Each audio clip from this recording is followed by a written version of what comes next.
Hey everyone, Winston here, back at it with another video. I just passed Taxation I, C237, and my biggest suggestion with this one is to not even read the textbook. Just go straight into the webinars and watch Elin's videos.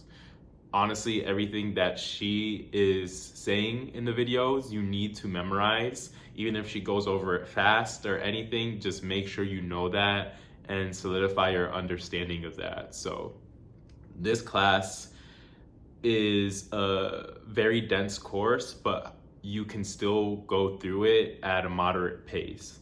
So for example, my term started 2 weeks ago and I just passed it today, Saturday, I think it's the 13th or something. But either way, the week before was 4th of July, so obviously I didn't do any schoolwork at all. And then I took this previous week and I just watched all the videos. I watched the webinars twice. I believe there's 6 of them.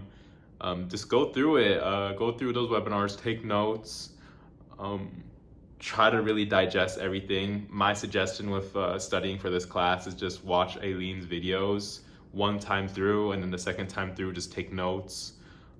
Check out the course chatter. There was someone that was nice enough to drop a whole Excel file of the cohort videos or Elin's videos, and that was really good because it fleshed out basically everything you needed to know for the test.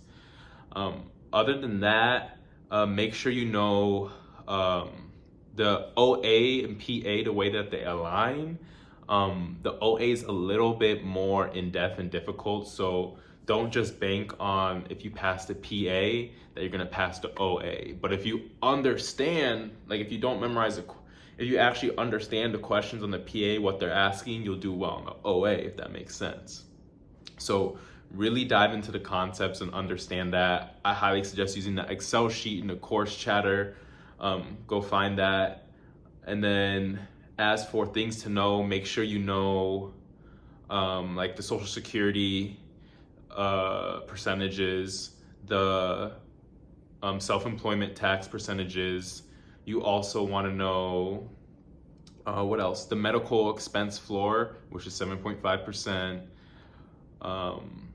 You want to know how to do the for AGI and from AGI deductions. That's a really big part of it. You want to know how to tell what's the difference between a standard deduction versus an itemized deduction. Usually when you're calculating that in 2021, that you take the higher of the two. So make sure you always just check that. You'll be given all these charts, so make sure to always check, hey, you know, the deduction amount that they give you, they'll give you an itemized deduction amount. And basically you have to go through the charts and see, is it higher or lower for the filing status of that person and their situation. Make sure to understand what is qualified for gross income. You know, like in like municipal bonds, you're not going to get taxed on that. Gifts and inheritance, you're not going to get taxed on that. Gain from stocks, yeah, you get taxed on that. Make sure to know that. Also, you want to know, what am I trying to say? It was something to go, oh, with the stocks, you want to know the gain and loss and then the floors for that. So I think, double check if this is right, it's either 3,000 or 3,500 for the amount of loss you can actually take in a year. And then also, you gotta know like your dependents. If it's a child under 18, 3,000. If it's a child under 6, I believe, 3,500 or 3,600. Double check it, but make sure you know your amounts for dependents.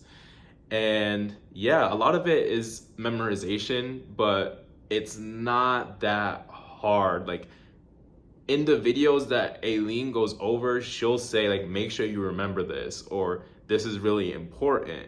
So just follow her videos and do what she says and you'll be able to pass. And for me, you know, that's my score.